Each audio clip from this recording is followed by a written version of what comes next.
Hello guys, नमस्कार। मैं संतोष कुमार और एक बार फिर स्वागत है आपका आपके अपने यूट्यूब चैनल ब्लैक इंस्टीट्यूट पे। क्लास 12 का पॉलिटिकल साइंस हम कर रहे थे और इसमें हमने फर्स्ट लेक्चर कंप्लीट किया था, द एंड ऑफ बाइबिलिटी। आज इसका सेकंड लेक्चर।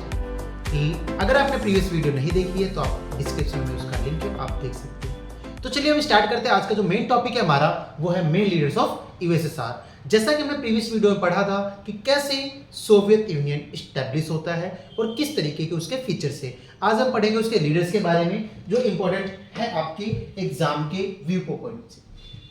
पहला लीडर जो है, इसमें हमें देख रहे होंगे कुछ चेहरे लगा रखे हैं मैंने यहाँ पे आपके। First is the part of Vladimir Lenin. जो ये दिख रहा है आपको, इनका नाम है Joseph Stalin. Is the Nikita Khrushchev, is Leonid Brezhnev and is Mikhail Gorbachev. ये इंपॉर्टेंट लीडर पढ़ने क्यों हमें? देखो, कई बार क्या होता है, आपको एग्जाम में आप टॉपिक तो पढ़ लेते हो बट कुछ चीजें आप नहीं पढ़ते। Is the important part because इनके वर्क पूछे जाते हैं, इनके काम क्या है, इन्होंने करा क्या, वो आपको पता होना चाहिए। तो वन बाय वन हम पांचों के बारे में जानते हैं। तो सबसे पहले हम बताते हैं, देखते हैं हम व्लादिमीर लेनिन के बारे में। व्लादिमीर लेनिन, ठीक है। Vladimir Lenin is the important leader of USSR because he is first president of USSR. जो व्लादिमीर लेनिन थे ये आपके फर्स्ट प्रेसिडेंट थे, कहां के? यूएसएसआर के। और ये इन्होंने बोल्शेविक पार्टी को फाउंड किया था, फाउंडर भी रहे बोल्शेविक पार्टी के। और इन्हीं की लीडरशिप में ही 1917 में रशियन रेवोल्यूशन हुआ था। The great leader of USSR, इसीलिए इनको बोला जाता है बिकॉज यूएसएसआर की अगर शुरुआत हुई तो इन्हीं के द्वारा हुई। रशियन रेवोल्यूशन को लीड किया इन्होंने और इसके साथ साथ जो मार्क्सिज्म के आइडियाज थे, पूरे वर्ल्ड में मार्क्सिज्म के आइडियाज को डेवलप करने का काम लेनिन ने किया था। तो ये आपको जानकारी याद रखनी है लेनिन के बारे में। नेक्स्ट जो हमारे लीडर है उसमें आता है आपका जोसेफ स्टालिन का, ठीक है। किसका नाम आता है? Joseph Stalin is the successor of Lenin. ये कौन थे? सक्सेसर थे लेनिन के। इट्स मींस लेनिन के बाद second president of USSR, Soviet union के सेकंड प्रेसिडेंट, जो 1924 से 1953 तक थे, ठीक है। लेनिन के कब से कब तक थे? तो 1970 से 1924 तक जो रूल किया था, ये रूल किया था आपका लेनिन ने, ठीक है। आफ्टर दैट लेनिन के बाद जो रूल किया जोसेफ स्टालिन ने 1924 से 1953 तक। ये एक डिक्टेटर की तरह ट्रीट किए जाते हैं। इनको माना जाता है कि यूएसएसआर के डिक्टेटर थे, लाइक जो आपका नॉर्थ कोरिया में किंग जोंग है उसी की तरह। इन्होंने अच्छे काम भी किए, कुछ अच्छे काम किया थे। ये इन्होंने रैपिड इंडस्ट्रियलाइजेशन किया और कलेक्टिव जो एग्रीकल्चर, ठीक है, कलेक्टिव एग्रीकल्चर को इन्होंने फोकस किया। कलेक्टिव एग्रीकल्चर का मतलब होता है कि जो आपकी लैंड है, ठीक है, वो आपकी नहीं है, गवर्नमेंट की है। यानी कि जो लैंड है किसकी है?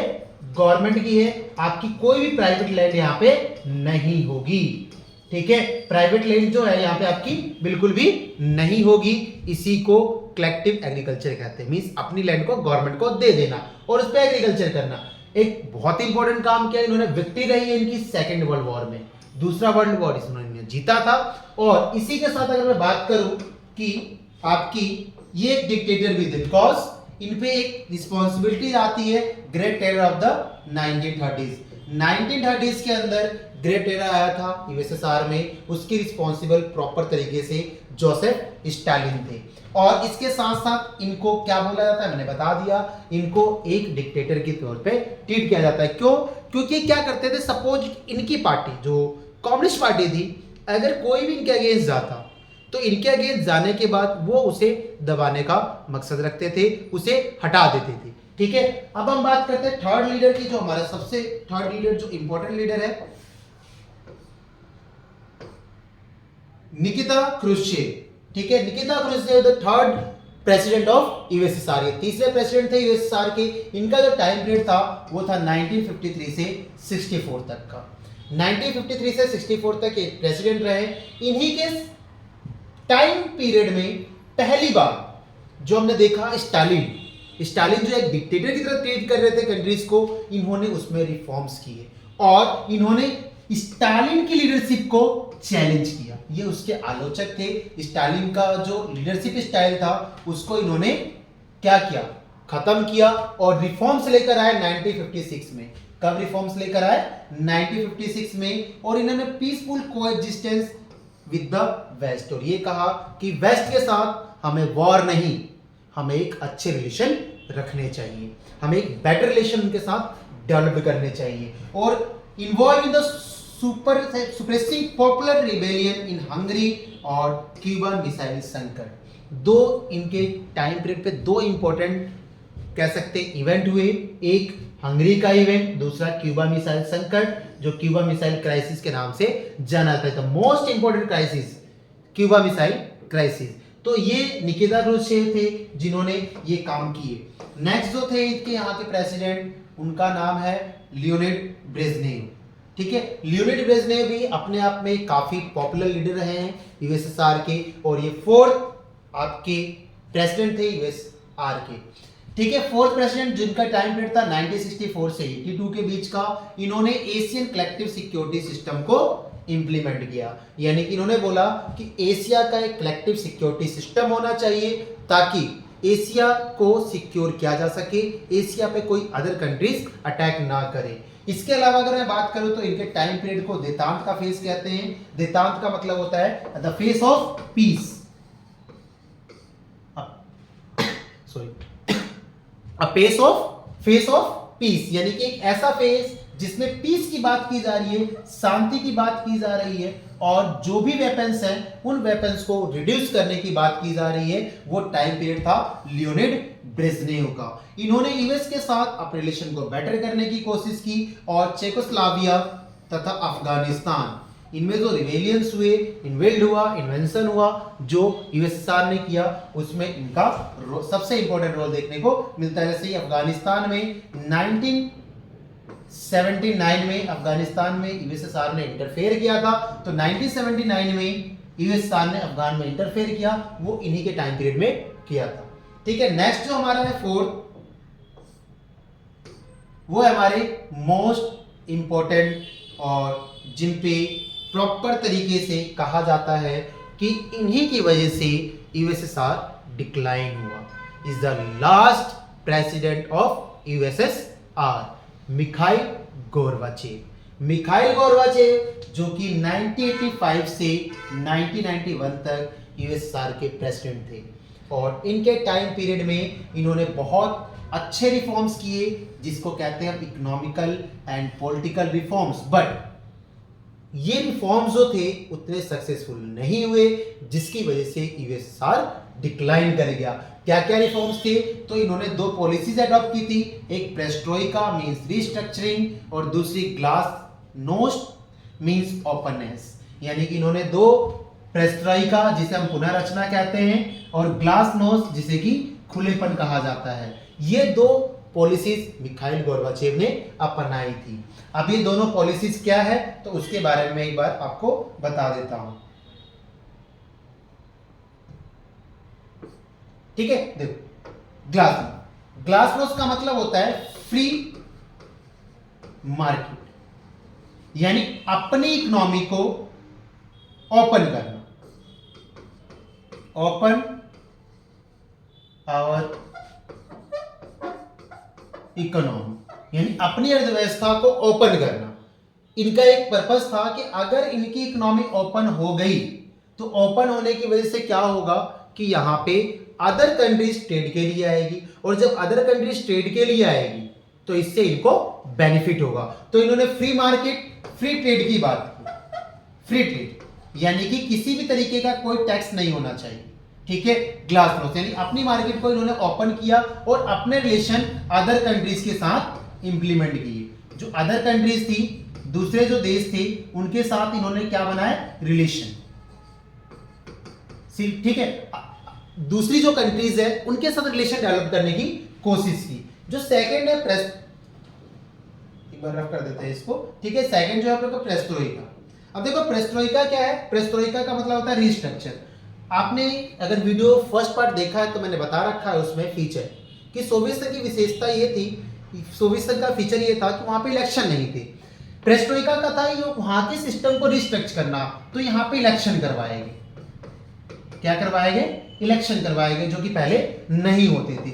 लोगों को यहाँ पे फ्रीडम नहीं थी, तो यहाँ पे लोगों को फ्रीडम दी गई, यहाँ पे लोगों को राइट्स दिए गए, ठीक है। और ट्रांसपेरेंसी यानी गवर्नमेंट और पब्लिक के बीच ट्रांसपेरेंसी को रखा गया। तो ये कुछ री इंप्लीमेंट थे जो किसने किए थे? मिखाइल गोर्बाचेव ने किए थे। किसने किए थे? मिखाइल गोर्बाचेव ने किए थे। आई होप आपको ये समझ में आया होगा। ग्लासनोस्ट का मतलब ओपननेस होता है, ओपननेस मींस यानी अपनी इकोनॉमी को ओपन करना, और पेरेस्ट्रोइका का मतलब होता है कि अपने स्ट्रक्चर को डेवलप करना। बट इन्होंने अच्छे काम तो किए थे, अगर देखा जाए तो इनके वर्क जो थे वो बुरे नहीं थे, बट फिर भी क्या हुआ, इनके रिफॉर्म्स इतनी देर बाद हुए कि सोवियत संघ का डिक्लाइन हो गया। इन्होंने एक और अच्छा काम किया था, withdraw Soviet troops from Afghanistan. इससे पहले मैंने बताया था कि जो लियोनिड ब्रेजनेव थे उन्होंने 1979 में, कब? 1979 में ट्रूप्स भेजे, और जो आपके निकिता मिखाइल गोर्बाचेव जो थे, ठीक है, इन्होंने क्या किया, 1989 में अपने ट्रूप्स को अफगान से रिटर्न कर लिया। Help the unification of Germany, ended the cold war. इनके टाइम पीरियड में ही जर्मनी का यूनिफिकेशन हुआ और कोल्ड वॉर भी खत्म हुआ। Blame from the disintegration of the Soviet union, बहुत इंपॉर्टेंट लाइन है, blamed for the disintegration of the Soviet union, यानी इन पे आरोप लगा कि इन्हीं की वजह से, इनकी रिफॉर्म्स की वजह से ही सोवियत संघ डिक्लाइन किया। ठीक है, सोवियत संघ के विघटन का आरोप इन पे लगाया जाता है। ठीक है, अब सोवियत संघ का डिक्लाइन कैसे हुआ तो देखो, ठीक है, सोवियत संघ का डिक्लाइन कैसे होता है ये बता दिया मैंने आपको। ठीक है, डिक्लाइन कैसे हुआ, डिसइंटीग्रेशन, तो उसके कुछ रीजन है, फटाफट देख लेते हैं। ठीक है, पहला रीजन है तो ये failure to fulfil the expression of the people, यानी कि जो लोगों के एक्सप्रेशंस थे, लोगों की जो आकांक्षाएं थी, उसको ये पूरा करने में असफल हुए। क्यों? क्योंकि मोस्टली पैसा ये कहां खर्च करते थे, heavy expenditure in the manufacturing of weapons, यानी कि सारा का सारा पैसा ये वेपन्स पे खर्च करते थे, और वेपन्स पे खर्च करने की वजह से, हथियारों पर ज्यादा खर्च करने की वजह से इनके पास जो पीपल्स थे, जो यहाँ की पब्लिक्स थी, उनके लिए वेलफेयर पॉलिसी इंप्लीमेंट नहीं कर पाए। इसके अलावा डोमिनेंस ऑफ कम्युनिस्ट पार्टी, केवल एक ही पार्टी थी यहाँ पे, डोमिनेट ऑफ ब्यूरोक्रेट्स, जो वहाँ के ब्यूरोक्रेट्स थे, जो सर्वेंट थे गवर्नमेंट के, उनका डोमिनेट था। इसके अलावा वेस्टर्न कंट्रीज से काफी पीछे थे, और रशियन डोमिनेंस भी देखने को मिलता है। रशियन डोमिनेंस का मतलब ये है कि यूएसएसआर में 15 कंट्रीज थी, और इन 15 कंट्रीज में से रसिया का डोमिनेंट था। ठीक है, किसका? रसिया का डोमिनेंट था, और रसिया का डोमिनेंट था इस वजह से ही यहां पे हमें ये देखने को मिला कि इन्होंने सारा का सारा जो डिसीजन वो रसिया लेता था, और यही वजह थे कि लोग इसके जो अदर कंट्रीज थी वो चाहती थी कि ये सारे डिसीजन ना ले। Fall of the economic fall क्यों हो रही थी वहां पे? क्योंकि वहां पे day by day unemployment create होना शुरू हो गया। ठीक है, और तत्कालीन कारण यानी इमीडिएट कॉजेस थे emergence of sense of freedom in the minds of the people. वहां के जो लोग थे उनके माइंड के अंदर एक फ्रीडम की जो सेंस है वो इमर्ज होने लगी, और जब फ्रीडम की सेंस इमर्ज होने लगी, जिसकी वजह से क्या हुआ, उनको लगा कि नहीं भाई अब बहुत हो, अब हम यूएसएसआर के साथ नहीं रह सकते, क्योंकि वहां की ब्यूरोक्रेसी करप्ट है, गवर्नमेंट वर्क नहीं कर रही, सारा पैसा मिलिट्री पे लगा रही है, वेलफेयर पे बिल्कुल ध्यान नहीं दिया जा रहा। तो कहीं ना कहीं उनके माइंड में लगा कि हमारे साथ नाइंसाफी हो रही है, गलत हो रहा है। तो उन्होंने क्या किया, उनके माइंड में ही एक इंडिपेंडेंट की जो सेंस है वो क्रिएट होने लगी, और लास्ट गोर्बाचेव रिफॉर्म्स, जो पेरेस्ट्रोइका और ग्लासनोस्ट उन्होंने रिफॉर्म्स किए थे, उसकी वजह से ये उतने सक्सेसफुल नहीं हुए, जिसकी वजह से ये डिक्लाइन हो गया। एंड इसके डिक्लाइन होने के बाद काफी नेगेटिव इंपैक्ट पड़ा यहाँ पे, और इंपैक्ट क्या पड़ा देखो। ठीक है, इसका कॉन्सिक्वेंस, इसका रिजल्ट क्या हुआ, जैसे ये डिक्लाइन हुआ तो after decline end of the cold war खत्म हो गया। दूसरा, beginning of American supremacy, America एक सुपर पावर बन गया। एंड ऑफ आर्म रेस, यानी कि जो अमेरिका और यूएसएसआर, इन दोनों के बीच जो आर्म रेस चल रही थी, हथियारों की जो होड़ चल रही थी ना, वो भी खत्म हो गई। एंड ऑफ सोवियत यूनियन, जिसका बात कर रहे हैं हम, ये खत्म हो गया और इसमें से राइज ऑफ 15 न्यू कंट्रीज, 15 नए देश उभरे। Russia become the successor of the Soviet Union, Russia एक सक्सेसर बना सोवियत यूनियन का। इमर्जेंस ऑफ कैपिटलिस्ट आइडियोलॉजी, यानी कि हमें यहाँ पे कैपिटलिस्ट आइडियोलॉजी देखने को मिली। कैपिटलिस्ट आइडियोलॉजी का मतलब है कि यूएसएसआर और यूएसए दोनों की आइडियोलॉजी अलग थी। यूएसए की कैपिटलिस्ट थी, यूएसएसआर की कम्युनिस्ट थी। तो डिक्लाइन यानी कि जब सोवियत यूनियन का एंड हुआ तो कैपिटलिस्ट आइडियोलॉजी जो है वो पावर में आ गई। Ban of communist party in USSR, communist party को यूएसएसआर यानी कि अंदर बैन कर दिया गया। Countries who got independence from the Soviet union adopted democracy and capitalism, वो सभी कंट्रीज जो सोवियत यूनियन से इंडिपेंडेंट हुई उन्होंने डेमोक्रेसी और कैपिटलिज्म को एडॉप्ट कर लिया। Russia got all the rights which Soviet Union had, जो भी सोवियत यूनियन के पास राइट्स थे वो सभी रसिया को मिल गए। Such as permanent membership of the UN Security Council, यानी यूएन सिक्योरिटी काउंसिल जो आपकी यूएनएससी है, यूएन सिक्योरिटी काउंसिल, इसमें दो तरीके के मेंबर है। एक मेंबर है परमानेंट, 5 मेंबर है जो परमानेंट है, और दूसरे हैं 10 मेंबर जो क्या है आपके टेम्परेरी। ठीक है, क्या है टेम्परेरी। तो इन परमानेंट मेंबर 5 जो है उसमें से आपका रसिया एक है। ठीक है, रसिया, चाइना, अमेरिका, ब्रिटेन और फ्रांस, ये पांचों मेंबर है। तो रसिया को इसकी पावर मिल गई, ठीक है, परमानेंट मेंबरशिप मिल गई और न्यूक्लियर स्टेट इसको बना दिया गया, यानी स्टेटस मिल गया इसको न्यूक्लियर स्टेट का। तो ये इसके रिजल्ट थे, कॉन्सिक्वेंसेस थे जो after the decline of Soviet union हमें देखने को मिले। ठीक है, तो ये था हमारा टॉपिक आज का, और आई थिंक आपको वीडियो पसंद आई हो। वीडियो पसंद आई तो ज्यादा लाइक करें, शेयर करें और कमेंट करके जरूर दें। Thank you.